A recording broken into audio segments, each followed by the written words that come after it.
Developing right now, more death and destruction in Southern California. As the powerful Santa Ana winds ramp up, prompting new red flag warnings. Here's the latest at 10 o'clock. At least 24 people have lost their lives. That number expected to rise as officials sift through the rubble. So far, the fires have burned more than 62 square miles, while first responders are bracing for wind gusts of up to 70 miles per hour tomorrow. We have Fox 5 live team coverage tonight. Chief Meteorologist Nick Gregory tracking the new wind threat, but we're going to start with Duarte Geraldino with the latest on the firefighting effort. Duarte. Steve, crews are getting ready for a tense few days as winds pick up, threatening to send more burning debris across long distances and thereby quickening the spread of this already massive fire. And resources, they are running thin.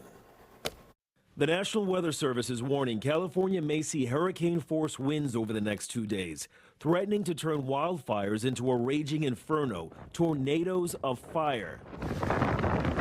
Nearly 200,000 people are under evacuation orders or warnings. Officials are pleading, if you see fire, get out now. We have people literally looking for the remains of your neighbors. At a Monday night briefing, the White House acknowledging progress, but also preparing for the worst. It's going to cost tens of billions of dollars to get Los Angeles back to where it was.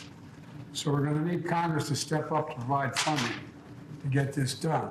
These fires are massive. Combined, they've scorched an area larger than San Francisco. The Palisades fire has burned more than 23,000 acres, but it's only 14% contained. The Eaton fire, another 14,000, but just 33% contained as of Monday.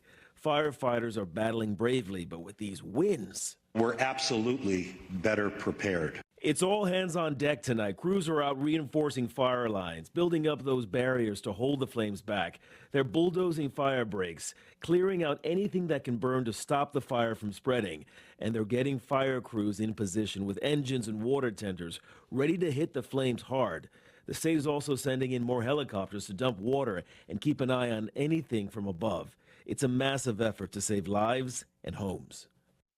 But so far, fire estimators, they're saying that about 12,000 structures have been destroyed by this fire, and officials say the death toll, it just went up. 25 people are confirmed dead, including one man that they found outside of his home holding a garden hose tight. Natasha. Yeah, that is just so upsetting. All right, Duarte, thank you so much. We want to go to this right now. We are just hours away from what could be the most dangerous wind conditions this week in Southern California. Chief Meteorologist Nick Gregory is here with that latest update. Nick, so the winds are back at it again. Yeah, we were talking in the end of last week that there was going to be potentially another Santa Ana wind event taking place this week. It looks like that's going to be the case.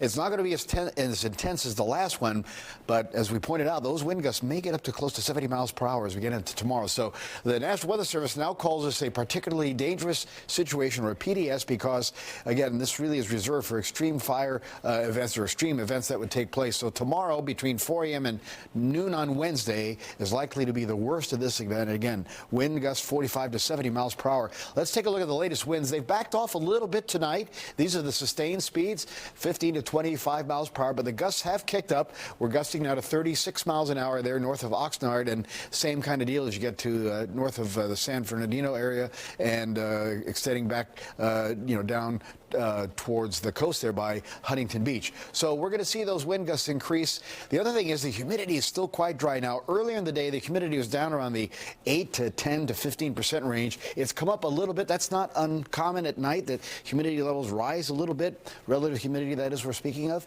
But it's still likely to stay very dry. Why? Because, again, we're going to be seeing that same flow coming down from the north and west. You can sort of see how that is affected here. There's a couple of fires still burning and the smoke plume heading out over the ocean. Here's the setup. Again, high pressure is building back in from the northwest, so that's going to send northeasterly winds that will sort of increase in speed. And in the Santa Ana situation, again, they come up over the mountain, come down the other side, head down to the coast, so the wind basically brings in or creates drier air as it runs down the mountain. The cool air heats up, warms up, and the result then is that we get the potential for very dry conditions, and that could again really fan the flames of those fires. So next 24 to about 40 hours or so will be the trouble spots. Steve and Natasha? Yeah, it's a tough situation. All right, Nick, thank you.